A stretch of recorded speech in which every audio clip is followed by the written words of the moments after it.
another very special episode of Hair of the Dogcast.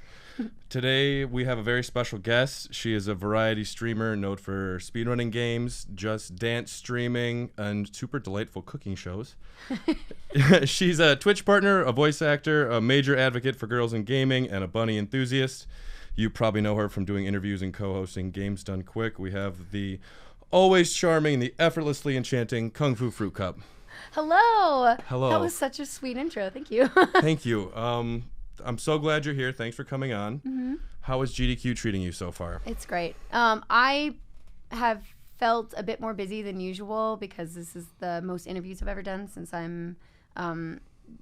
this is my first time doing main interview team. AGDQ is my first time being backup, and then SGDQ last year was their trial run for Kizaron and I. Mm-hmm. So going through that experience, I'm getting more interviews each time, and I love it. I love it. Actually, there are people who are like, oh my gosh, you seem so busy. I hope you have time to relax. And I'm like, no, it's okay. I love being involved. So I'm just very excited to do so much, even when I'm tired and have to wake up early or stay up late. We'll sleep in 3 days when it's all done. Yeah. And then we're going to immediately regret that we're not there. Yes. Yeah, the GDQ depression is a very real thing. Yeah. So we're on Thursday already. I'm definitely, as a first-time goer, feeling the fatigue. Yes. But it's also ramping up in intensity, too. The Mario speedruns today, so much hype. They hit $1 million a little bit ago. Mm-hmm. I'm getting more tired, but I want to be going harder at the same time. Yes. Yeah, that's very common. Yeah, GDQ is amazing. I actually looked through your attendance guide, so I'm making sure to shower every day. Oh.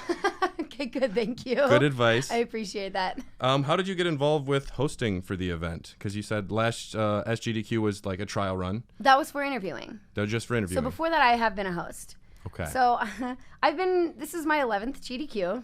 I've been going since 2 months after I started streaming in 2014. I went to SGDQ for 48 hours or maybe a little bit more. And I loved it. I was like, oh my gosh, friends, and this is so cool. And I've seen the event grow for the last 5 years. And I feel dumb for not volunteering sooner. It took me a couple years to actually be like, oh, maybe I should start volunteering. Hosting seems cool. And everybody's like, yeah, why not? Why didn't you do that already? I thought you would already be doing that. And I'm like, you're right. I don't know why.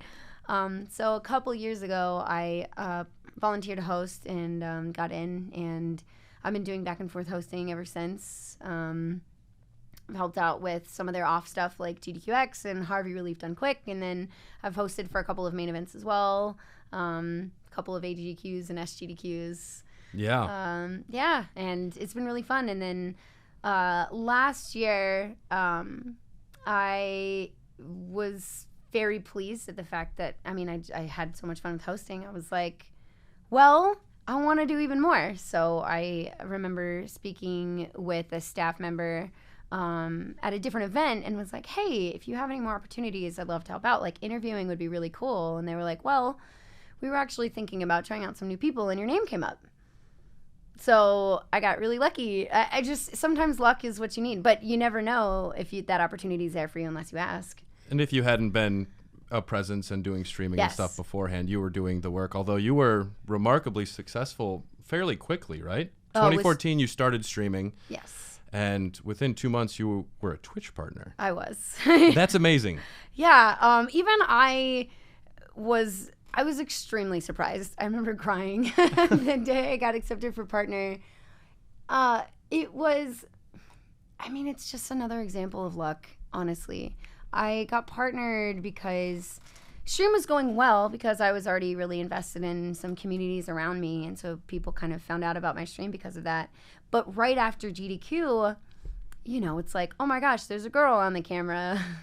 Before as many girls were attending GDQs, and people were like, let's check out the stream. And so I got an influx of viewers, and at the same time, a friend of a friend was a staff member in Twitch and was helping accepting new partners and saw my stream and was like, I'm going to take a chance with this girl. And he was like, I recommend that you apply to partnership. Yeah. And I was like, okay. This is going so fast. It was very fast. I wasn't expecting to apply for partner for another 6 months probably. Sure. What does that all entail, being a Twitch partner? We are a contracted partner. So there's a whole list of stuff that we can and can't do. Like you can't have contracts with other live streaming video game based websites and things. And you get sub and ad revenue, the percentages of which I will not be talking about. No, that's fine. I'd like to get some revenue sometimes if anyone's watching. Yeah. But we won't talk about it. So it's that and anything that that is partner specific that they do. There's all kinds of things. Like they just released subscriber only streams, but that also affects affiliates now. Yeah. Affiliate wasn't a thing, when I was first partnered.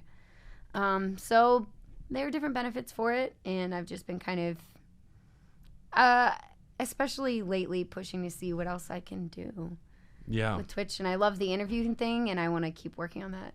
Keep pushing it. Uh-huh. And you're also a member of, I want to say 6, maybe 8 teams on there. Yeah?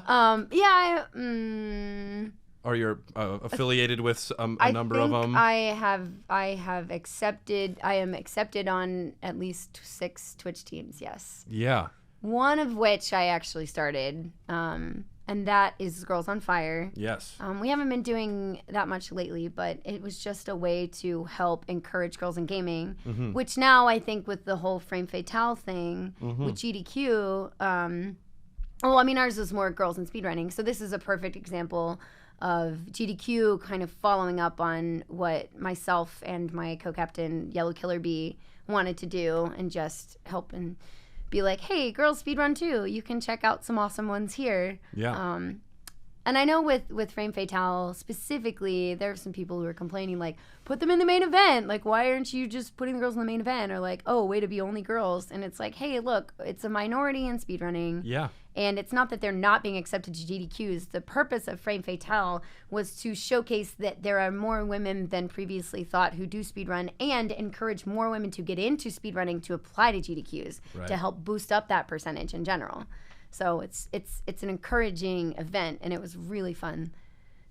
Yeah. Is it sometimes difficult being a woman in this industry? I'm sure you have to deal with a lot of ding-dongs and dingleberries online. Yes. Yeah. Would you have any advice for young females trying to get into the scene? Yes. I mean, it depends on what you're dealing with. I have definitely grown a thicker skin for dealing with trolls. I think anybody has to do that in general anyway. Yeah. But, there are guys who come in and they're like, they want us to show certain things, or I don't know how explicit I can be on this podcast. So fuck if I know. Oh, okay, great. They'll be like, show tits, or, things like that. And I just kind of have learned. It's so alarmingly crass. What people will say online when they're anonymous. Yeah. I will say that over the years, Twitch has gotten more harsh with things to the point where it's a lot less common.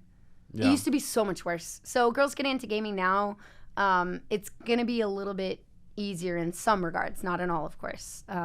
But you just have to have that thick skin and translate it into a way that works with your personality. So for me, I like to make a joke out of things. Like, yes, my mods are going to ban people who are just acting like that, and that's all they are. Yeah. That's fine. But, there's this one guy who came in recently and was like, I want to sex by you. And he said a bunch of comments like that, and he was like, and we didn't ban him right away, and he was like, lift up shirt please. And so I was like, okay, hang on. And I walk out of the room and I grab one of my extra shirts and I held it up in front of the camera, and I'm like, is that good? So it's just, for me, I've just taken a lot of these comments as a joke. Yeah. And I think a really important thing for girls dealing with this kind of behavior, and for anybody in general, is that if somebody comes in and they're being rude, offensive, or saying really negative things to you, any kind of negative criticism, if they don't know you, that means they don't have your best interests at heart. So their criticism should not affect your life. Yeah. And that's how you need to see it. There are those of you who are close to you who, when they have suggestions for you, that's like a constructive criticism, that's fine. That's a completely different situation. Mm-hmm. But if you're coming in and somebody's like, wow, you suck. Well, if anybody comes in and says that I suck at games, I'm like, oh, I know.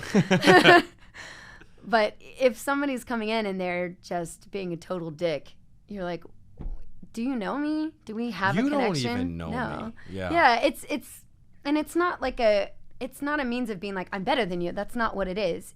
We don't have a connection. So you clearly do not value who I am and you don't have any respect for me. Yeah. So that your words don't have meaning for me. When my best friend sits me down and says, Brad, you got some problems, dude. That means a little bit more than random strangers who don't know me. Yes. Yes. Exactly. It's a real connection when Yeah. And that's what's really great about GDQ. It's so incredibly wholesome. Yeah. And the experience, I haven't met anyone that I wouldn't want to spend time with or sit down and play Tetris with. I agree. And it's still so pure. And this is my first time here. It's even better in person. So if you haven't been to one, you should definitely come. Back to Frame Fatales. Yes. So that was a pretty big success, right? Yeah, I think it went really well, actually. I think that was very cool. It wasn't a fundraising event. It was literally a, hey, we want to encourage more females, of all kinds to speedrun. And this is what we do. And I think it was really great. And it was completely organized by women. I remember joining the GDQ Discord, and they made specific channels for only women. And then anybody who's like main staff that is male had to just kind of not say anything. They were allowed to be in there only because they like are part of like the heads of the event of like the GDQ in general. Sure. But it was like all women. And I know that Muffins worked her ass off organizing for this, and it went down really, really well, and I had a lot of fun hosting, and I did do a run. It was okay. Yeah. Like, I like speedrunning, but I know I don't put in the effort that some people do who really deserve to show off their skills, so I love hosting. And there's nothing wrong with that. Yeah. A lot of speedrunners, that's all that they do 100%, and they dedicate themselves, and that's amazing. But you're a variety streamer. Yeah. You have a lot of different things going on. I do. And you work with a lot of different charities. You have so much going on in your life, and it's totally fine. You can speed run for fun. It doesn't have to be competition. Absolutely. That's been another transition that I've noticed in the speedrunning community over the years. Is used to be a lot more what's the word? Not exclusive. People were a little. It was a bit more judgmental if you were not taking a game as seriously, because it was such a niche that when people were into it, they were really into it. Yeah. And so there was sellout was a big term. Oh yeah. Yeah, when partners started speedrunning and we would make money for things, and that was not okay for a long time for some of the speedrun community, but that's fortunately been kind of washed away. It's not really a thing anymore. It's you do what you do. It's part of entertainment. It's a very interesting category, and now it's getting mixed in with esports. Yeah. And I understand the reticence that people have, because games done quick, it's such a like above the rest of everything else in speedrunning at the moment, and it's been all about charity, and that's the only way a lot of people know how to perceive it. But you can have both. You can have this wonderful charity event, and you can have these esports event, and they're going to drive the community in different ways that are going to be beneficial. Yeah. I know they had speedrun sessions.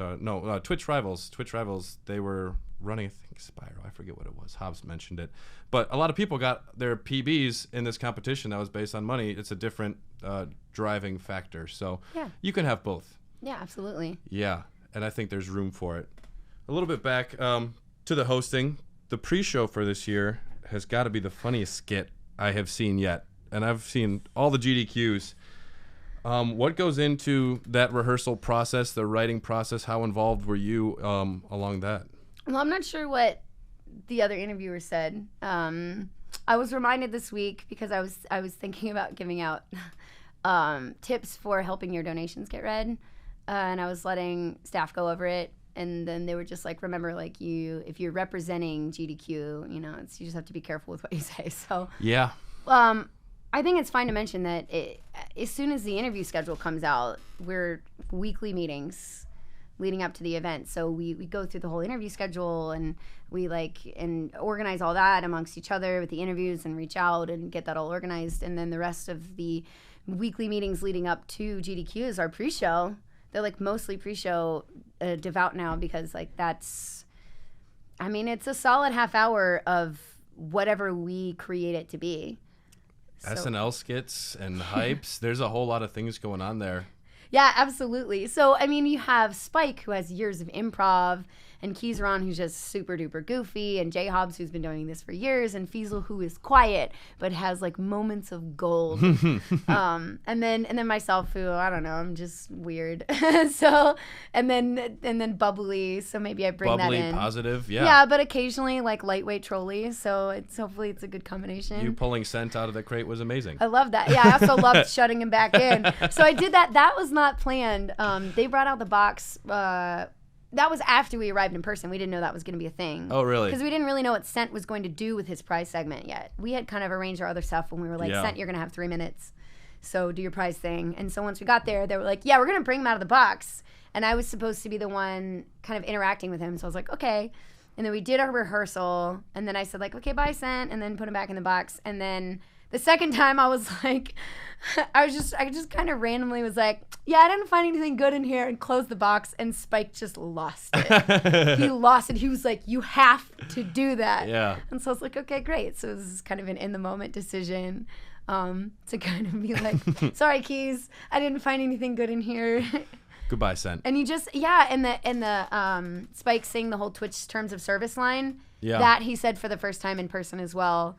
And even J-Hubs was like, I don't think that's working. And I'm like, I heard everybody on staff who heard that was laughing. Yeah. It definitely worked. So we decided to go with it. So it's cool to kind of have an outline and then come in. And when you do it in person, it really starts to click. Yeah. Which is fun. It was perfect this year. Loved it. And you also sang most beautifully during the Kingdom Hearts 3 run today. Thanks. Do you still get nervous ever going in front of a crowd? You're in front of a camera, I know, 30 hours, something like that, a week.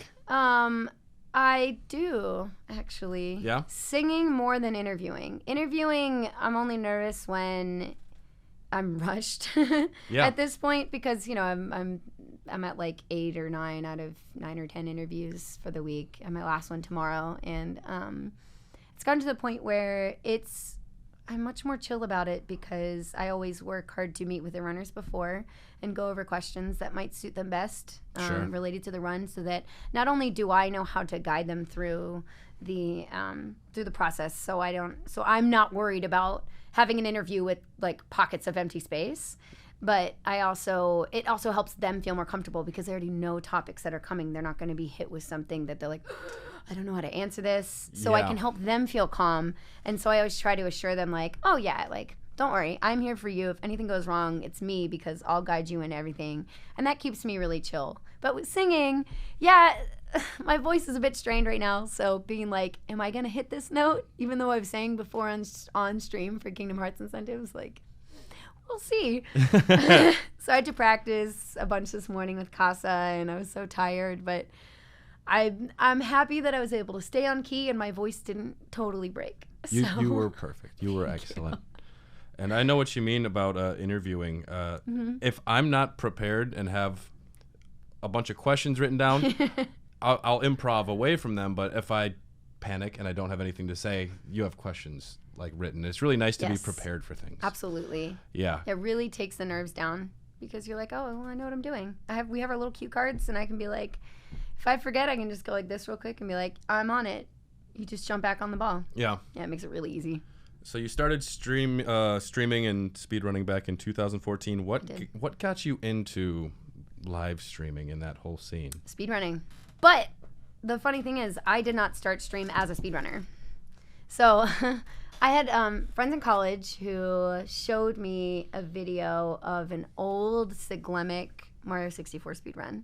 And I thought it was one of the coolest things I'd ever seen. Yeah. I was like, how are they doing that? I have no idea. I thought it was amazing. So I started looking into it, and I knew about Twitch Plays Pokemon at the time when that was big, and I thought that was really cool. That was really cool. It was. It was so cool. Everybody kept saying that.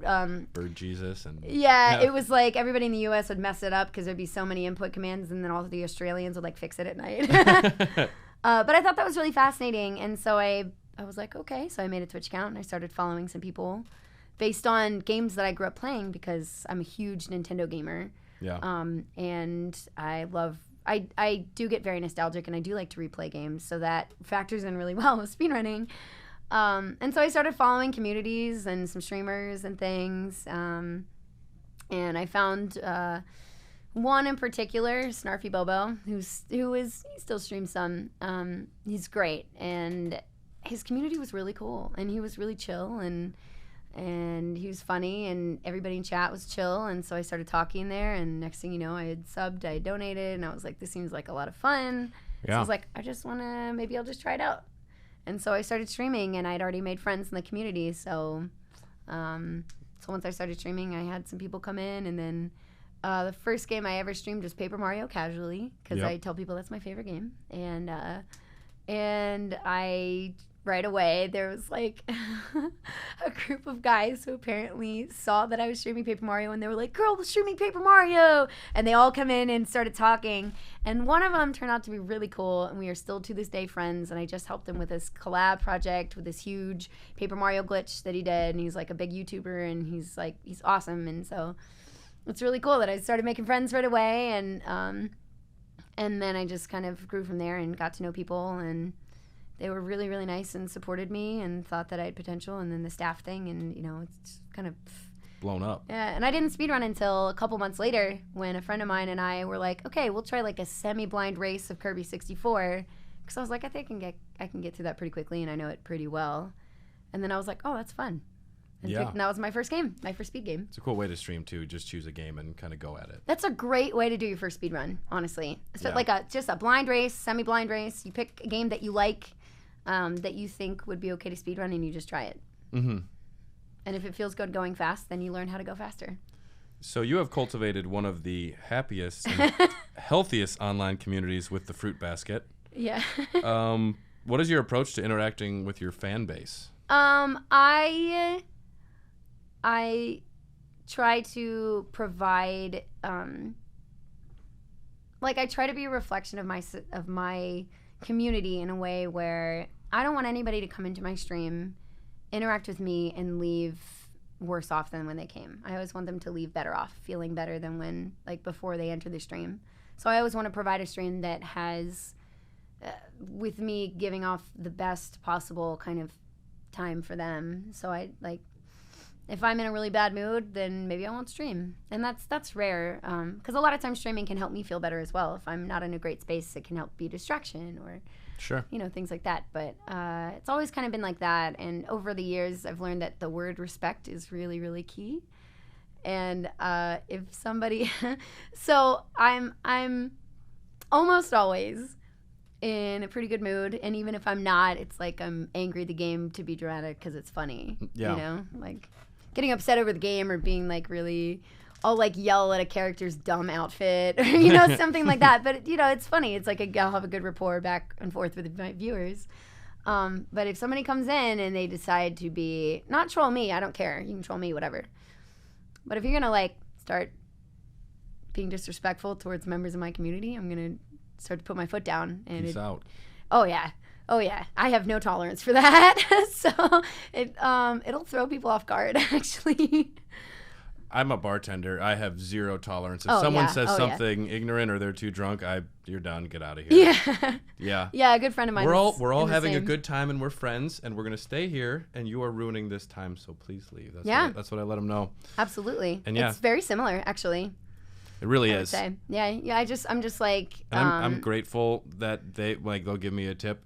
And I'm grateful and I respect them because that's a relationship that we have. Right. Yeah. And it's similar to an extent. For sure. I don't get to play video games though. I have to pour beer, which is still fine. Yeah. Which is good. Yeah, I understand that. I do. Yeah, it's just I don't know.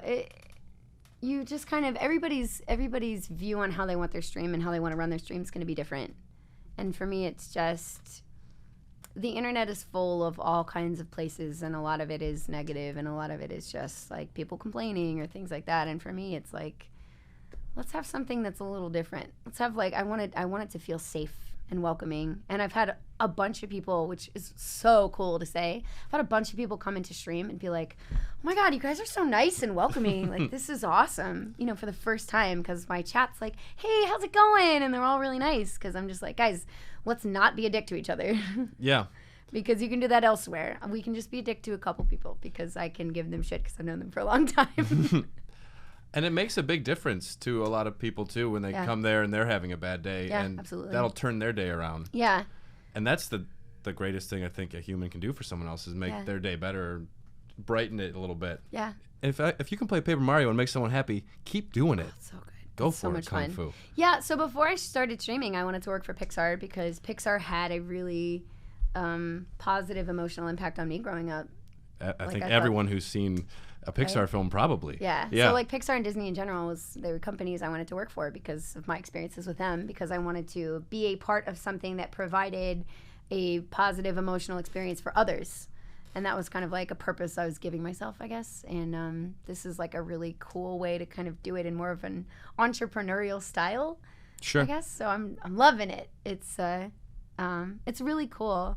And if there is a downside to that, like on the other side of things, is that sometimes people see it as an opportunity to be like, oh, this is positive, I need this.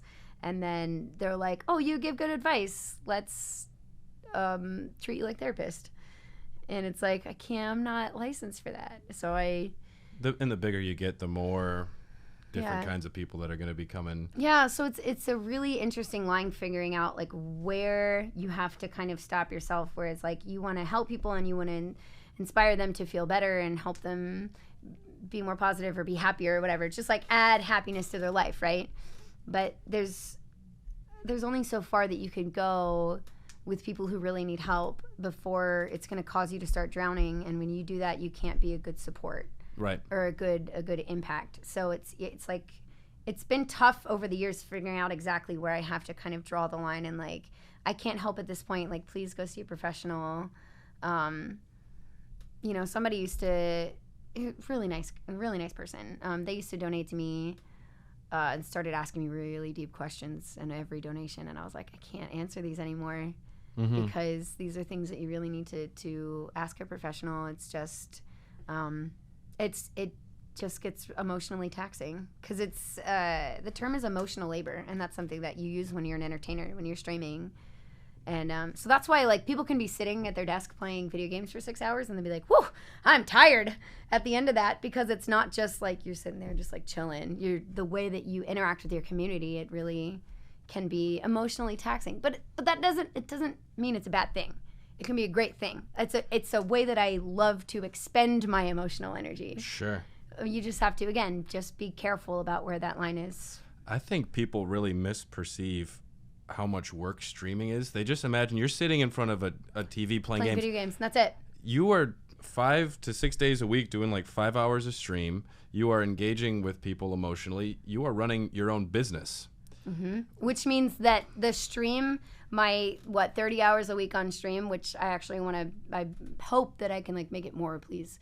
I've just been really bad about it because things keep coming up in life. But like those hours that you see a streamer live, if they're doing this full time, that is not all they are doing. It's more like add, I don't know, at least 20 more hours of other things that they're doing, whether it's their kind of like social media presence, trying to keep all that up so that you can all like integrate together with your Twitch stream, or, working on YouTube videos and that kind of content. So you're making like other content outside of stream, you're managing your channels, you're managing your social media, you're working on like, new deals, trying to get other sponsorships, you're trying to like plan and coordinate conventions coming up, and you have to plan around that, and any collaborations or like any events that you want to organize, or just how to like manage your money, manage your brand. Do I need new emotes? There's like 800 million things that a streamer has to do and focus on. So it's like, just because I'm going off stream does not mean that I'm going to stop working. And I usually tell stream that I'm like, hey guys, okay, I'm going to head out for the night because it's getting late, and I still have 1 or 2 more things that I want to do before bed. Yeah, I do need to have a little bit of a life outside of here as well.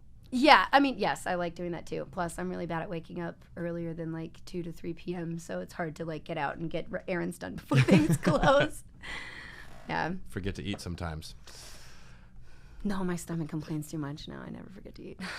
So, streaming can be quite emotionally taxing, not in a bad way, but it's like anything with your engaging with people. You need you need to just disengage for a while. What do you like to do to recharge when you do get some quality foo-foo alone time?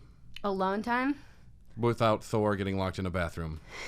Oh my gosh, yeah. Yeah. Well, fortunately, he's not at our house all the time. I love him. I picked him out for my parents. It's a puppy. It's a dog. It's our new family dog for my parents, and I picked him out over the winter, and he's lovely, but he's young, and he's a whippet, which is like a small greyhound. So he's very energetic, and he has a little bit of separation anxiety and did not know how to have go in the kennel. I didn't have one yet at my place. So when we were watching one night, we put him in the bathroom, and he decided to gnaw all over the door frame and lock himself in the bathroom.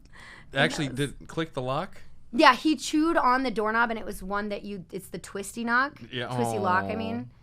So he chewed on it, and it twisted the lock, and he locked himself in, and it's funny but really sad. And yeah. Now he's getting better with kennel because my neighbor is an amazing dog trainer and is helping out training him. Sure. So now he's learning kennel, and he's going to be much better.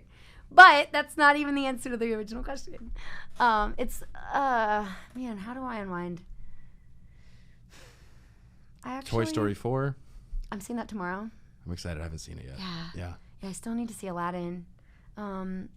Poor Bird, he was going to take me out for my birthday when he got back from being out of town to go see, and he got really sick at dinner, so we couldn't go see it after, and he felt so bad.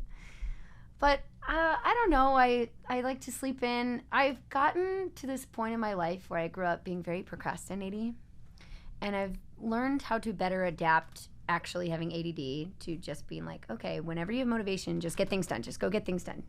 So my chilling out is actually being kind of productive because I'm always okay, what do I do next? And then my other half is really good at being hey, let's chill out and eat and watch videos, and then you can go stream. And I'm okay, you're right. So watching videos and eating and videos, like YouTube videos, or watching movies, stream shows and YouTube videos. Yeah, watch a lot of Markiplier, watch streams, or watch whatever we're trying to shows that we're trying to show each other for the first time. Sure. Yeah, which is cool. This is my first GDQ. I've watched for 4 years, but since I knew it was coming the past 2 months, I've been trying to get caught up on the entire scene. Oh wow, it's a lot. It's so much, and the more you know, the more you realize that you don't know. Yes. Because there's so much to it. There's so many. Every game has been speedrun. And I want to watch them all, but some of them are 8 hours, and I can't.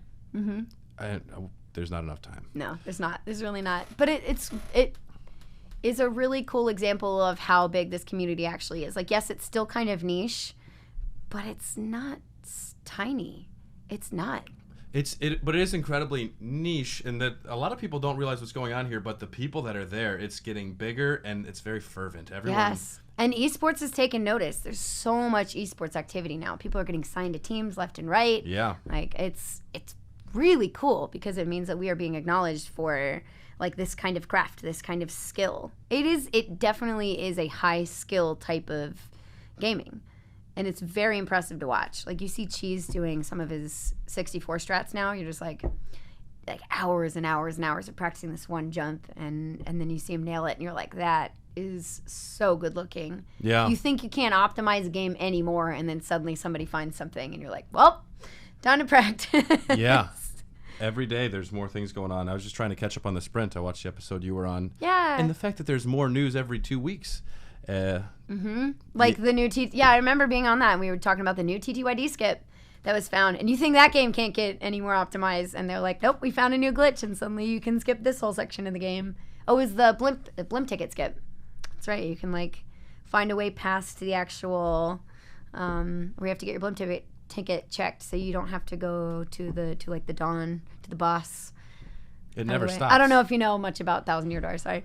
I'm trying. You skip out of 8 chapters. That's why you're the professional interviewer here. You always have an intro quest you have to go on to start the next chapter. Yeah. And this skips the intro quest for chapter 3. Yeah. And that's the newest skip there. And then shaves off a minute or something like that. Yeah. And then Banjo-Kazooie Legend, Stibbity Bobo, okay, he got a 2:12 in Banjo. Now he's at a hour and 57 minutes or maybe less even. And you're how could you possibly 100% this game at that time? Because they keep finding something.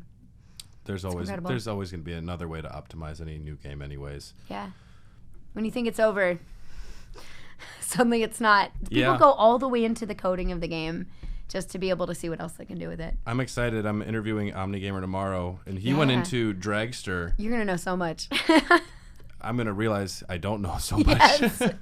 I just was looking at his resume, and there's a lot of programming talk I'm going to have to learn this morning and tomorrow morning. Just teach him what explain like I'm 5 means. Yeah. Yeah. No, it'll be great. He's a big fan of Suikoden, an obscure RPG series. So if nothing else works, we can talk about that for a couple hours. Yeah. Okay, that's good. That'll be good. Yeah. Your website mentions you as a Nintendo of America ambassador. I am a Nintendo brand ambassador. What the heck is that? Well, it's very similar to also being a Square Enix exclusive member. That was next. Yeah. It means that I am registered with the company, and they send out emails with, "Hey, we have keys for this game coming up," and so like they acknowledge me as somebody that they trust to give keys to, and they trust that I will no longer play any modded material for Nintendo.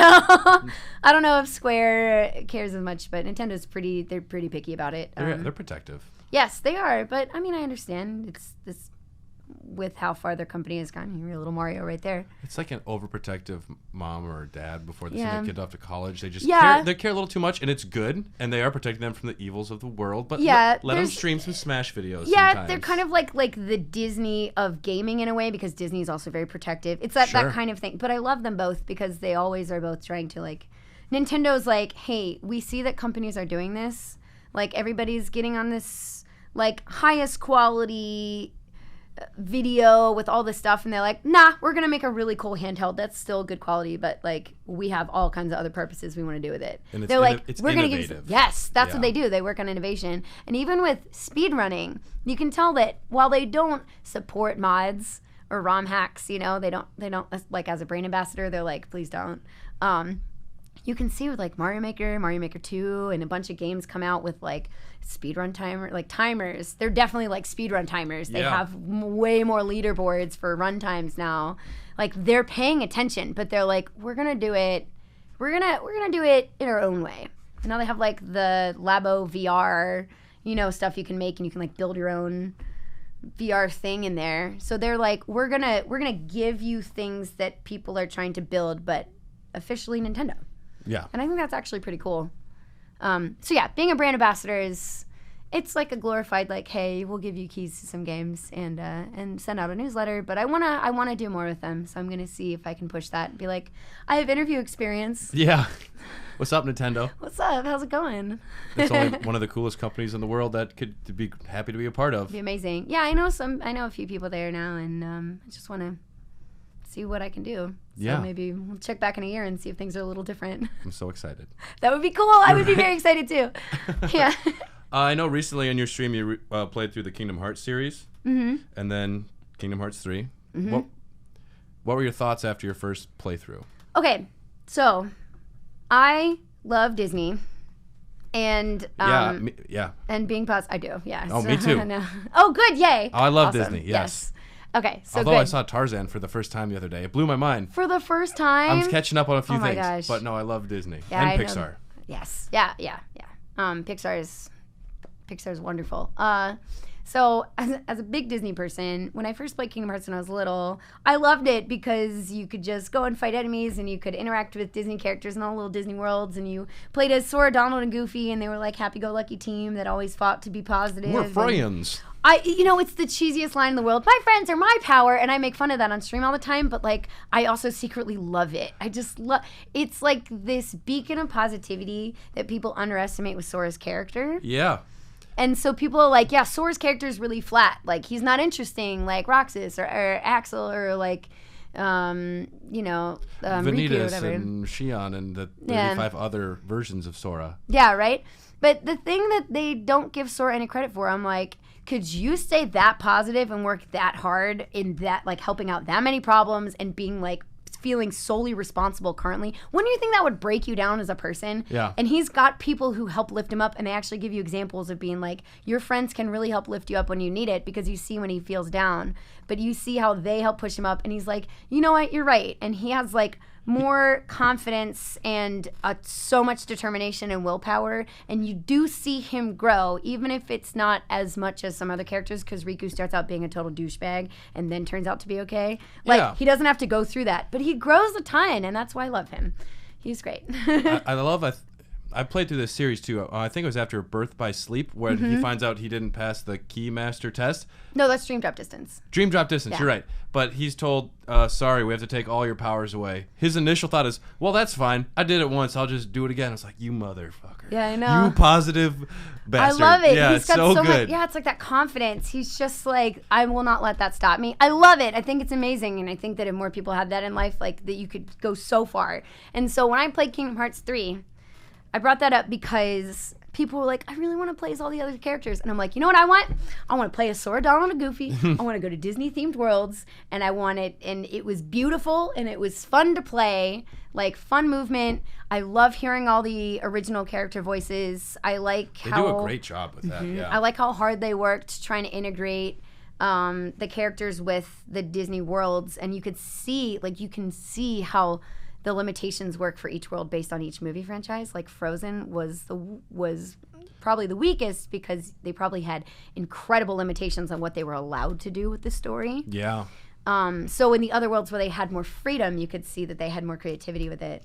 And I was just like, I am very entertained and happy playing through this experience because it is exactly what I as a fan wanted. Yeah.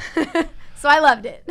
It walks such a delicate tightrope between being very just over the top melodrama. It is pure soap opera, but then you hear those songs like I forget the name of the female singer, like Simple and Clean. And, those songs just like they're so good. Mm-hmm. And third one was pretty good. I was initially not into the Skrillex thing. It got me though. Yeah, it was good. It got me. It was so cool. The graphics in that game, oh my god, beautiful game. Yeah. Do you have any hopes for the DLC? A possible world you'd like to see get in there? I just wanted more Disney worlds. It looks like a lot of the DLC that they tease, it looks like you're going to be able to play as more characters. And I'm like, that's cool. Yeah. I love being Sora. I don't know. It's like when people are like, I want to play as Zelda in the Zelda series instead of Link. And I'm like, as a fan growing up with these games, they were created in a way for me where I don't. Like, that's cool. You have that opportunity if they give it to you. But I personally don't care. I love the experience I've been given. Yeah. So, I just want to keep exploring more Disney World with Sora and do my little thing. Do an offshoot series where Zelda is the star if you want to. Yeah, I mean, if they make her co-op in the sequel for Breath of the Wild, I think it could work. If they do it, it means they have a good reason to, and they will probably make it really good. Yeah. But I don't care. Yeah. I love being Link. He's my boy. We've been Link for so long. He's a great guy. Yeah, he's my first video game crush. Nice. Adorable. Heck, I don't know. Maybe I'll take Samus Aran. She was probably my first one. Good call. Good call. She's a solid one. Mm-hmm. All right.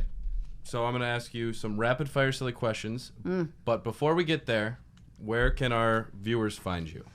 I am under Kung Fu Fruit Cup for pretty much every online account that I have that is related to Twitch. So I'm on Twitch, Twitter, Instagram, and YouTube.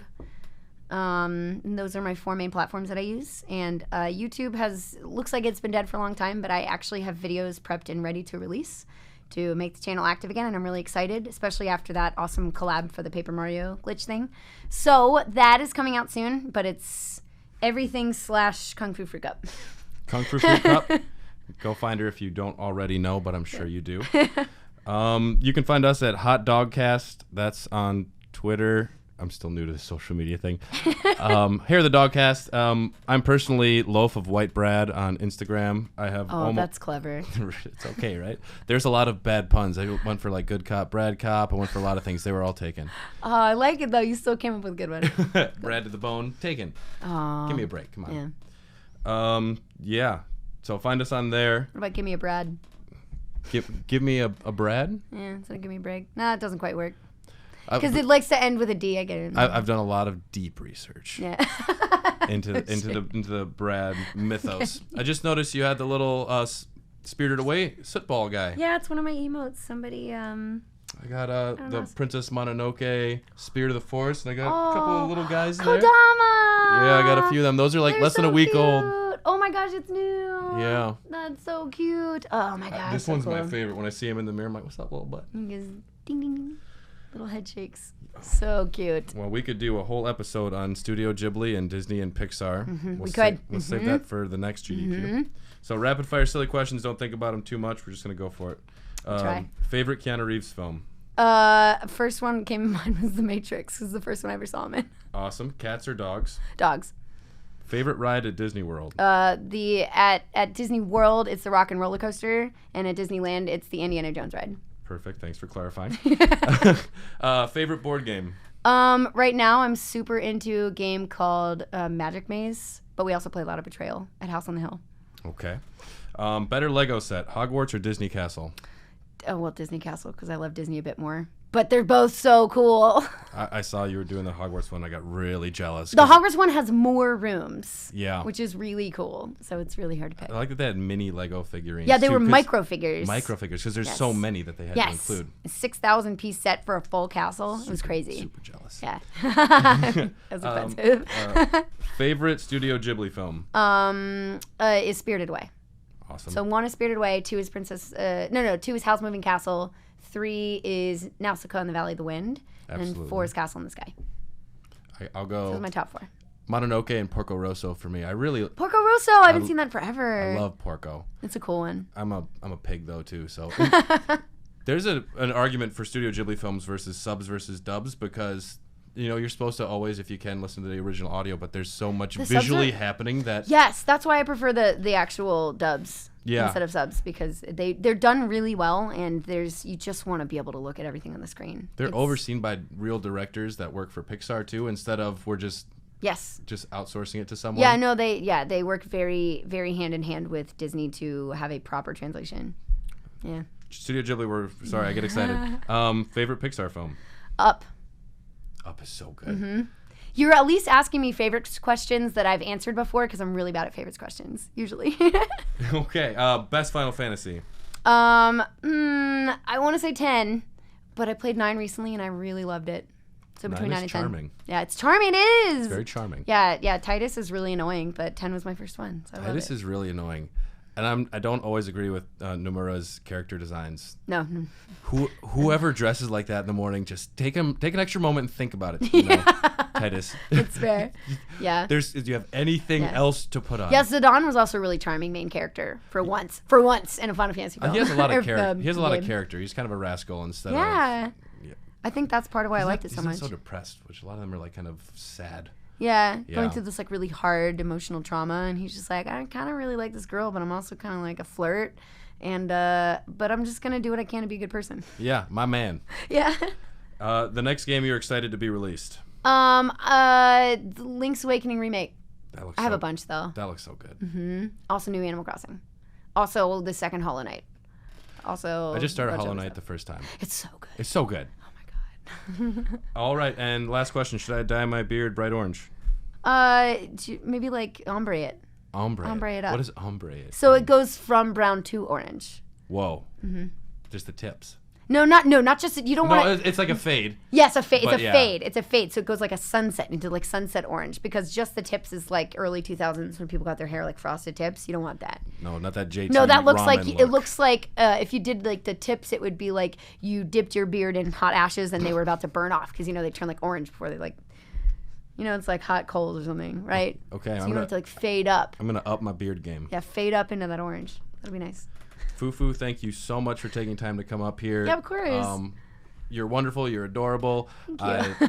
I love watching your stream. I love when you're hosting GDQ, and I look forward to checking more of your stuff out. Sounds good. Hey, same. We'll see you guys soon. Let's get back to GDQ and pretend we're not tired. Yeah, of course. That's how we do it. All right. Thank you. Thank you.